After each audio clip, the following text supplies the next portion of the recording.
don't want to stand in front of them. Oh!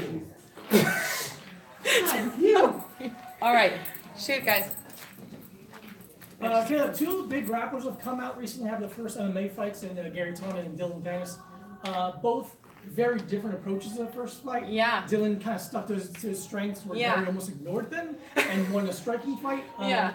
Watching this, did that give you any info how you should take it on, or did that, anything on that side? Well, I just think the one big difference between me and those two guys is jiu-jitsu is a lot more solely ground-based. I'm not sure exactly how great their takedowns were. I've never actually worked out with either one of them, but no, it definitely gave me something to look at, something to see. I definitely want to be exciting. I want to make sure people want to tune in to watch. So I don't know if it's going to be striking or grappling or I don't know. It's going to be something crazy. Quick question. Nat Wilkins with Brooklyn Fights. Sorry, I hear the national anthem. Just a second. It's really throwing me off. Trying to be respectful.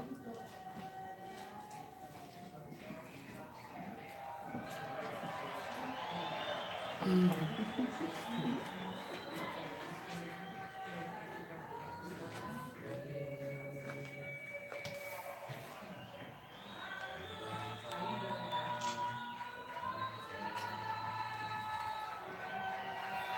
feel like I'm back on top of the podium now. Okay, sorry, what was that? All right, so your presence here tonight obviously signifies something with PFL's intent with women.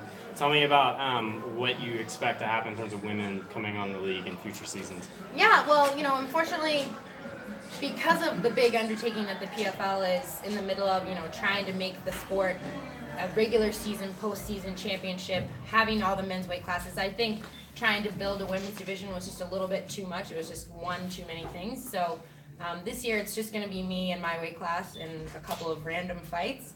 But I fully expect by next year they're going to have a women's weight class and we're going to have $1 million to fight for. How do you feel about more broadly women's opportunities in MMA, say compared to other combat sports like boxing, for example? Oh, I think it's amazing. I think women's MMA is probably the fastest growing sport in the world right now.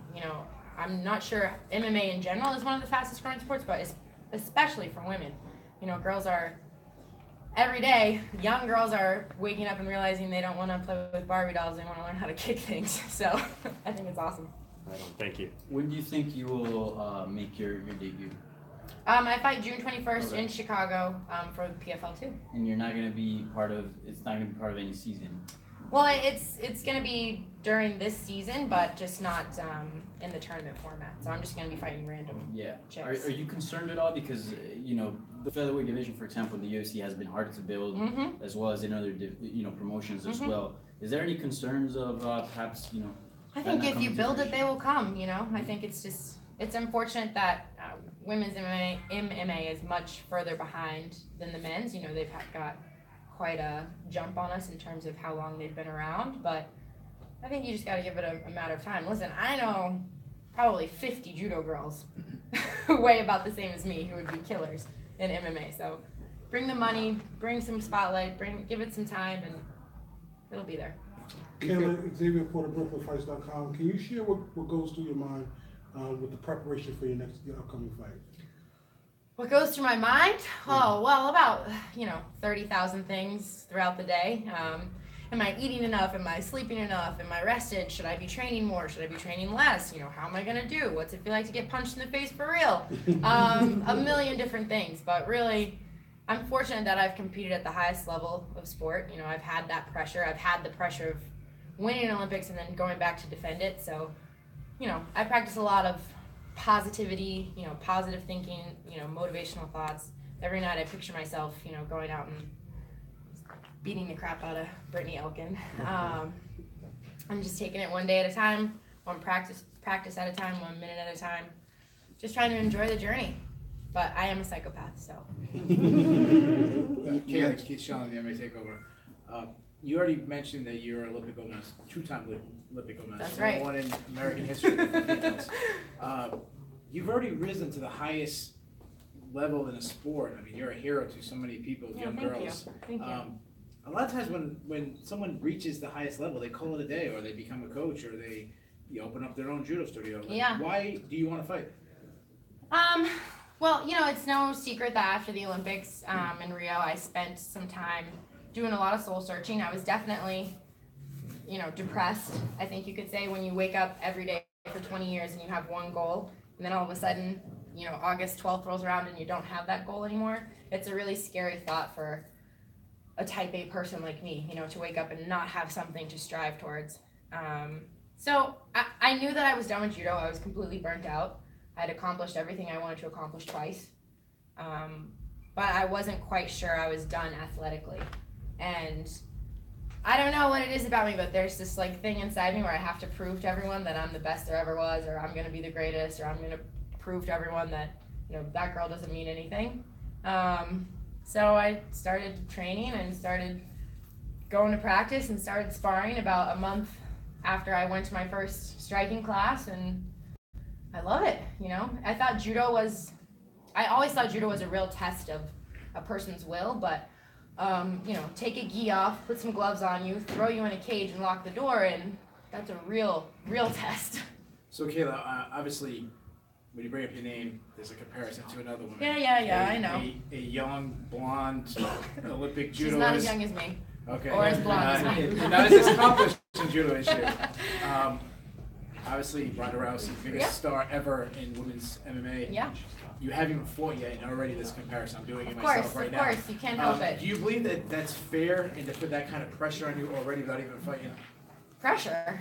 I mean, listen, I was Ronda's teammate, we were roommates, you know, I grew up wanting to beat her. You know, I always tell my coach, Big Jim, like, I feel like I have a Ronda complex. Like, anything she can do, I can do better, and I have to go prove it. So you guys aren't doing anything by bringing her up. I already have all these thoughts in my head, don't worry. But, you know, she, at the end of the day, she opened a door for women like me, especially for judoka. I mean, I never thought about women's MMA before Ronda went and did what she did. So I'm grateful and thankful for that. So Mr. Cepho and Mr. Silva, they spoke this week. They already mentioned that the second season they plan on doing a women's division, specifically 145, and they talked about you being in it. Yeah. Obviously, you come from a judo background. You do these tournaments all the time. Do you feel like that fits you perfectly? Yeah, absolutely. You know, I come from, like you said, judo, where it's like I fought pretty much almost 15 times a year sometimes, and I fought, you know, this weekend Poland, and the next weekend Kazakhstan, and the next weekend Germany, and then, you know, do a 3-week training camp, and then you're home for a week, and then you're back over in Japan, and then China, and then Korea. So I'm used to like the grind, and I'm used to constantly competing, and I feel like for me that brings out the best. You know, success breeds success, and I like to get the ball rolling. I like to fight. So I'm excited for it. I think it's going to be better for me personally, but also just for fighters. You know, you get to choose your own destiny. It's not about how much trash you talk. It's not about, you know, how pretty you are. It's not about who is. It's me. That's awesome. That's enough for you. Thanks. Yeah, it's the fighters get to make their own destiny. So what's not to love about that? When you signed, which originally was World Series Fighting, now PFL, obviously there's other organizations, big organizations. Why did you decide to go with the PFL? At the time, it was November of 2016, so we're just a couple months out of the Olympics. I'm still not entirely sure if MMA is what I wanted to do. I hadn't even started striking yet. And at the time, WSOF really said to me, listen, we're going to give you 2 contracts. If you want to fight, that's great. We'll support that. But if you don't, here, why don't you come commentate for us? Why don't you be a brand ambassador? Why don't you get into the fight world and see if you like it? And we'll support you, and we'll see how you feel about that. So they took a leap of faith. They didn't know if I was going to say, screw that other contract, I'm never going to fight, or yes, this is what I want to do. And they were willing to work with me. Some of the other big organizations that I talked to wanted to say, like, no, this is what you're going to do, and you're going to do it by the end of the year, or you're going to do it by, you know, February. And I was like, that's just, it's not realistic. So I'm really glad that I signed with WSOF, now PFL. I feel like it's the right place for me. And all that other stuff you talk about, commentating, interviews, all that. Are you still gonna be able to do that stuff, or just strictly? Yeah, well, I mean, obviously they haven't had a fight since November of last year because they've been reorganizing as the PFL, so I haven't done any commentating. But once my fight in Chicago is over, I'm gonna do a couple shows with them as a commentator, and yeah, keep getting my feet wet there. You mentioned that you sort of had a Ronda Rousey like complex, like, you know, in the judo world, and you're very competitive about that. Is that something that translates into MMA? Are you trying to perhaps surpass her achievements or get? I mean, at this point in my life, it has nothing to do with Rhonda. I want to be the best at everything I do. It has. I mean, when I was 16, did I want my coaches to pay attention to me because they were all watching Rhonda? Yeah, but now I'm grown up and I got my own shiny gold medals, and I don't need to prove anything to anyone but myself. And I want to be one of the best MMA fighters there ever was. I want people to talk about me forever. Yeah, and you just mentioned that sort of after your judo career, you were a bit depressed because there was nothing else for you. Has MMA relieved that? Absolutely. Depression? Yeah, absolutely. I think, again, it's just like that, my type of personality. Having a goal, having something to look forward to, having a purpose every day when I wake up is, it's important for me. And I have other outlets, it's not just fighting. I wrote a book and I have a foundation, and there's a lot of things that I do outside of fighting, but I just wasn't ready to be done with my athletic career. I feel like I still have something left in the tank.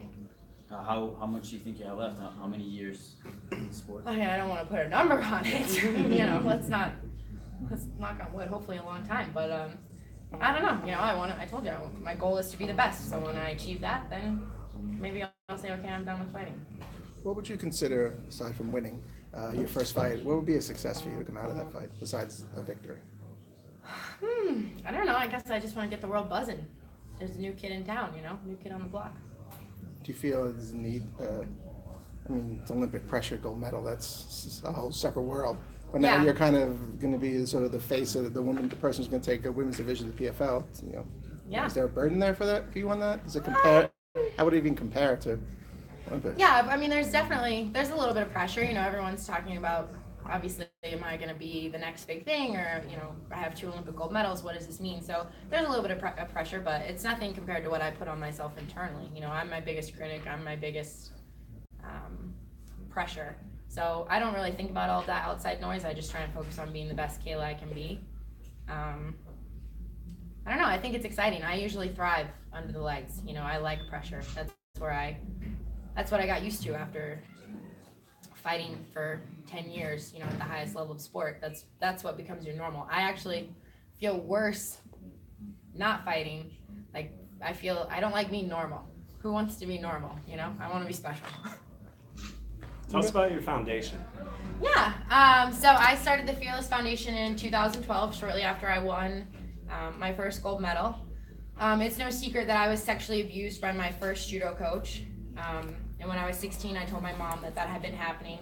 I moved to Boston to train with the Pedros, who were my coaches from then until now. They're still my coaches. They're still in my corner. But I didn't start sharing my story publicly until right before the 2012 Olympics, right around when the Jerry Sandusky scandal started happening and breaking out. And I actually got in a fight with my best friend about it because she was complaining about Joe Paterno losing his job, but no one was there were kids at Penn State rioting and flipping over cars about a football coach losing his job, but nobody was talking about the countless victims whose lives had been changed forever. And I realized that that's because it doesn't have a face. People they don't think sexual abuse happens to them, or that it happens in Boy Scouts, but it doesn't happen to me, or it happens in the Catholic Church, but I'm not Catholic. But 1 in 4 girls and 1 in 6 boys will be sexually abused or assaulted in some way by the time they're 18. So it does happen. It happens to all of us, and chances are I'm not the only person in this room that it's happened to. And after you win the Olympics, you get this great, amazing platform. Most Olympians get all of these calls and endorsements, will you represent my brand? Will you do this? Will you come to this party? Will you do that? And I just remember getting phone call after phone call. Will you come speak to my daughter's school? Will you come speak to this charity? Will you come speak to this organization? Something similar happened to my son. Can you help me talk to him? What do I say? How do I help? And so I decided to start the Fearless Foundation because all of these organizations, all these groups that I was speaking to were amazing, but I noticed that they're all a very local and regional level. There's no Live Strong, there's no Susan G. Komen, there's no big organization for survivors of sexual abuse. And I wanted to change that. So the goal of the Fearless Foundation is the first step is education. So I wrote a book. It's called Fighting Back. It's available on Amazon. And it's not a memoir, and it's not a textbook. It's sort of a guide for caretakers, teachers, doctors, parents, anyone who's around kids, and also young kids themselves. The reason the book is unique is it uses my experience, my story, as this is what grooming looks like. This is what it looks like to be in the silence. But it also I have a co-author two co-authors, two psychiatrists from McLean Hospital. So I have diary entries from the time I was like 10 years old. I wrote in a diary that whole time. So we use my story, and then they explain what's happening, and you sort of get an inside look of what sexual abuse is, child sexual abuse is, and how we can prevent it, and then also, help survivors start to recover. Where did you find the strength to, like you said, you were sexually abused by your first judo coach? Mm-hmm. That was a male, I'm assuming, correct? Yes. And your next judo coach was another male. Yes. How did you find the strength to transition from that coach to the next coach? The comfortability to train with another male? Yeah, I think, I always credit being able to overcome something like that. Obviously, you have to have something inside of you that wants to go on, but it's also, I was very, very fortunate about the people that I was surrounded with once the abuse happened. My mom made a really tough decision. She moved me to Boston, 800 miles away from all of my family and friends. My new coaches were pretty much the complete opposite of my first coach. I trusted them as much as I trusted Daniel, but the Pedros are just, not only are they amazing coaches, they're just amazing people, and they had confidence in me, and they built me back up and made me believe in myself when nobody else did. Okay, one more guy, sorry. You mentioned commentating earlier. What have you learned from doing that, and how do you use that to your advantage? Yeah, well, training? sitting cage side and watching someone get their face punched in really gives you like a very clear view of what it's going to be like to be in there. So aside from sparring, I feel like it's really helped me learn the sport at a much faster pace and be able to see things that maybe I don't get to see in training or don't get to see in sparring. So, I watch all the fights. I try and watch even when I'm not commentating, and it helps. I'm a student of the game at this point, so. Okay, sorry, this will be the last one. And lastly, You guys got some. this weekend there's a pretty important fight going on in the women's featherweight division. Yeah. Holly Holm versus Megan Anderson. Yeah. Who do you have in that fight, and how do you see? I'm not gonna pick anyone. I don't know. I'm just excited to watch. I don't have favorites. I don't care who wins, but it's every time those girls step in the cage, you best believe I'm watching and I'm studying and I'm waiting for my moment. Hey, to piggyback off that, teammate Colby Covington, very controversial. How do you feel about it? Listen, I mean, You gotta get good views. at the gym, he's a really nice guy, and I actually am surprised by. I didn't know him before I went to ATT, so, and I don't really know him that well now, but he's been nothing but nice to me, so I can't say anything bad. Do I agree with some of the things he says? Absolutely not. I think he's insane. But fighters, when you don't control your destiny, sometimes you have to do crazy things to make the boss pay attention to you. So I think it's unfortunate. I don't think it's necessarily who he is as a person, but if you want to feed your family or get paid, sometimes you gotta be the asshole. With that, thanks. Thanks, guys. Thank you. Thanks so much. Starting up.